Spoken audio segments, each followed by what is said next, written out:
வணக்கம். இன்றைக்கி நம்ம பார்க்க போகிற சமையல் என்னென்னு பார்த்தீங்கன்னா, ஒரு அருமையான இன்ஸ்டண்ட்டாக 10 நிமிஷத்தில் பண்ணக்கூடிய தக்காளி குருமா எப்படி செய்யலாங்கிறத பார்க்கலாம்.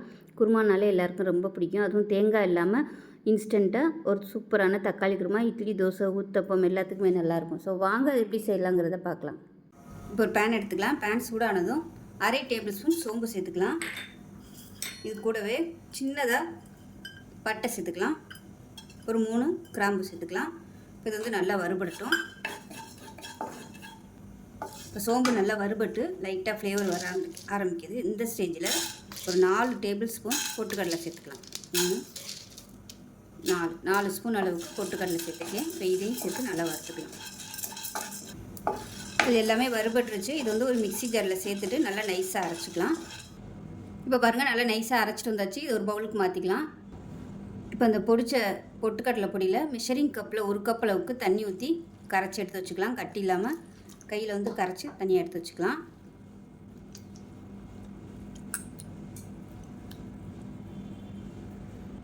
அடுத்ததாக பார்த்திங்கன்னா மீடியம் சைஸாக ஒரு 4 தக்காளி பழம் எடுத்துருக்கேன். இதை மிக்சியில் போட்டு நல்லா நைஸாக அரைச்சிக்கலாம். இப்போ ஒரு பேன் எடுத்துக்கலாம். இதில் வந்து ஒரு 4-5 டேபிள் ஸ்பூன் அளவுக்கு எண்ணெய் விட்டுக்கலாம். எண்ணெய் சூடானதும் 1 டீஸ்பூன் சோம்பு, கொஞ்சமாக கல்பாசி சேர்த்துக்கலாம். அது கூடவே பிரியாணியில் சேர்த்துக்கலாம். நான் வந்து இன்றைக்கி மசாலா ஐட்டம் சேர்த்துருக்கேன். நீங்கள் வந்து கடுகு போட்டு தாளிக்கிறதுனாலும் தாளிச்சிக்கலாம். இந்த மாதிரி மசாலா ஐட்டம் போடும்போது குருமா டேஸ்ட்டு நல்லாயிருக்கும். இது கூடவே கருவேப்பிலையில் சேர்த்துக்கலாம்.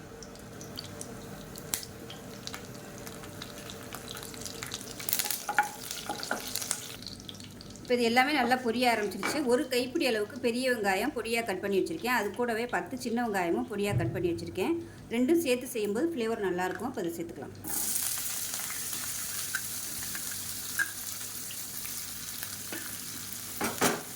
வெங்காயம் நல்லா பொன்னிறமாக வதங்கட்டும். இப்போ பாருங்கள், வெங்காயம் நல்லா வதங்கிருச்சு. இப்போ இதில் இஞ்சி பூண்டு 2 சின்ன வெங்காயம் நச்சு வச்சுருக்கேன். அதை சேர்த்துக்கலாம். இது வந்து நல்ல ஒரு ஃப்ளேவர் கொடுக்கும்.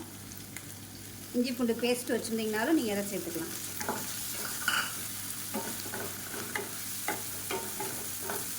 ஒரு 2 நிமிஷம் நல்லா வதக்கி விட்டுக்கலாம்.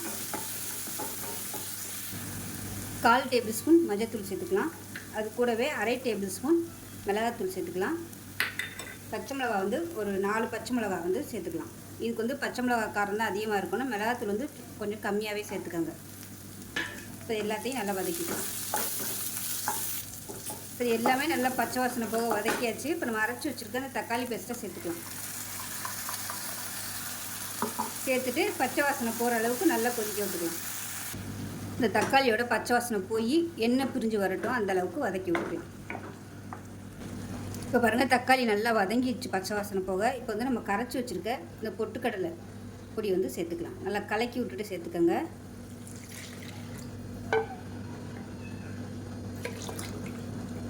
சேர்த்துட்டு இப்போ தேவையான அளவுக்கு தண்ணி சேர்த்துக்கலாம். நான் வந்து சூடான தண்ணி சேர்த்துக்கிறேன்.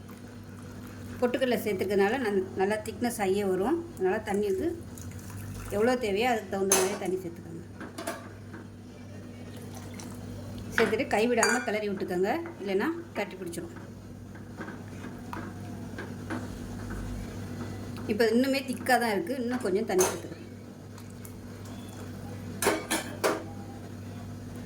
கலந்து விட்டுட்டு கொதிக்க விட்டுக்கலாம். உப்பு செக் பண்ணி பார்த்துட்டு உப்பு சேர்த்துக்கலாம். கொஞ்சமாக உப்பு சேர்த்துக்கலாம். சூப்பராக வாசனை வந்துட்டுருக்கு. அவ்வளோதான், அமர்த்திடலாம்.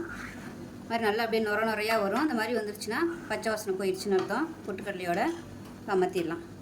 மேலாப்பில் கொத்தமல்லியில் சேர்த்துக்கலாம். அருமையான இன்ஸ்டண்ட்டான தக்காளி குருமா ரெடி ஆயிடுச்சு. தேங்காயெல்லாம் அரைச்சி ஊற்றாமல் சூப்பராக இருக்கும். இட்லி, தோசை, ஊத்தப்பத்துக்கலாம் செஞ்சு பாருங்கள். செஞ்சு பார்த்துட்டு எப்படி இருந்துச்சுங்கிறத சொல்லுங்கள். வீடியோ பிடிச்சிச்சுன்னா லைக் பண்ணுங்கள், கமெண்ட் பண்ணுங்கள்.